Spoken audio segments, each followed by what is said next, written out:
امریکی فوج نے ابنائے ہرمز میں ایران کی صلاحیتوں کو نشانہ بنانے کے لیے نئی منصوبہ بندی شروع کر دی ہے۔ امریکی نشریاتی ادارے کے مطابق جنگ بندی ختم ہونے کی صورت میں اب ابنائے ہرمز، جنوبی خلیج عرب اور خلیج عمان کے اطراف ایران کی صلاحیتوں کو نشانہ بنایا جائے گا۔ رپورٹ میں منصوبوں سے آگاہ ذرائع کے حوالے سے بتایا گیا ہے کہ ان ممکنہ حملوں میں تیز رفتار چھوٹی کشتیوں، بارودی سرنگیں بچھانے والے جہازوں اور دیگر غیر روایتی عسکری وسائل کو ہدف بنایا جا سکتا ہے۔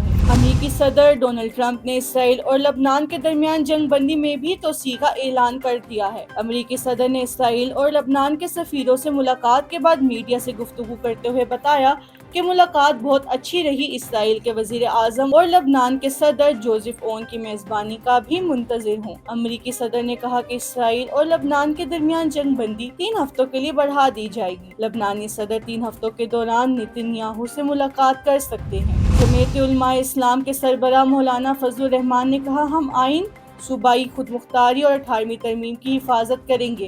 مہنگائی اور لوڈ شیڈنگ کے خلاف احتجاج منسوخ نہیں بلکہ ملتوی کیا گیا ہے۔ اب وقت آ گیا ہے کہ آئین، 18ویں ترمیم اور صوبائی خود مختاری کا دفاع کیا جائے۔ انہوں نے کہا کہ ایک طرف آئین کی بات کی جاتی ہے اور دوسری طرف پارلیمنٹ کو ربر اسٹیمپ بنا دیا جاتا ہے۔ پاکستان نے متحدہ عرب امارات کو ڈپازٹس کی مد میں مزید $1 ارب واپس کر دیے۔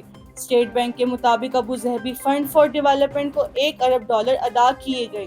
گزشتہ ہفتے متحدہ عرب امارات کو $2.45 ارب کی ادائیگیاں کی گئیں۔ بتایا گیا ہے کہ $1 ارب مزید ادائیگی کے بعد UAE کی مجموعی $3.45 ارب کی واپسی مکمل ہو گئی۔ پاکستان کے سپہ سالار نے دشمن کی کسی بھی بلا اشتعال جارحیت کا فوری اور فیصلہ کن جواب دینے کا عزم دہرایا اور کہا کہ بھارتی فوج تمام تر وسائل کے باوجود پاکستان کو شکست نہیں دے سکتی۔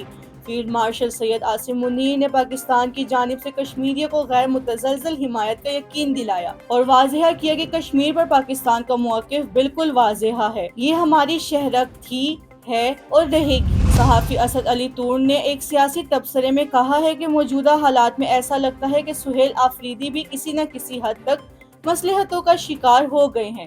ان کے مطابق اگرچہ وہ یہ لفظ واضح طور پر استعمال نہیں کرتے، لیکن حالات کا تجزیہ یہی ظاہر کرتا ہے کہ بعض سیاسی شخصیات اپنے فیصلوں میں مکمل آزادی کی بجائے احتیاط اور سمجھوتے کا راستہ اختیار کر رہے ہیں۔ اسد علی طور نے کہا کہ ممکن ہے سہیل آفریدی اپنے موجودہ عہدے کے تقاضوں اور سیاسی ماحول کو مد نظر رکھتے ہوئے زیادہ محتاط رویہ اپنا رہے ہوں۔ ضلع خیبر میں سیکورٹی فورسز کے انٹیلیجنس بیسڈ آپریشن میں فتنة الخوارج کے 22 دہشت گرد ہلاک ہو گئے۔ ISPR کے مطابق 21 اپریل 2026 کو خیبر ضلع میں خوارج کی موجودگی کی اطلاع پر سیکورٹی فورسز اور قانون نافذ کرنے والے اداروں نے مشترکہ انٹیلیجنس بیسڈ آپریشن کیا۔ ISPR کے مطابق خوارج نے گرفتاری کے خوف سے اندھا دھند فائرنگ کی، جس کے نتیجے میں 10 سالہ معصوم بچہ شہید ہو گیا۔ مشرق وسطیٰ میں ایک اور طیارہ بردار امریکی بحری بیڑا مشرق وسطیٰ پہنچ گیا، جس میں مشرق وسطیٰ میں امریکی بحری قوت میں مزید اضافہ ہو گیا۔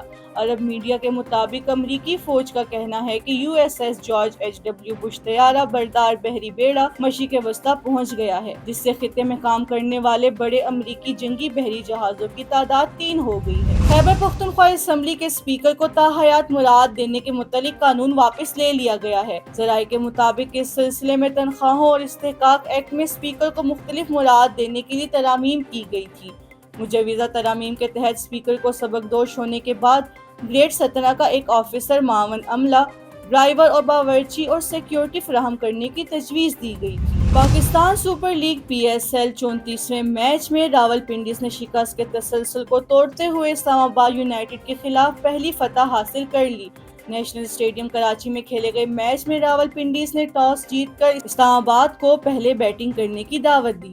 راولپنڈی نے 138 رنز کا ہدف 18.1 اوور میں 4 وکٹوں کے نقصان پر حاصل کیا اور 6 وکٹوں سے فتح اپنے نام کی۔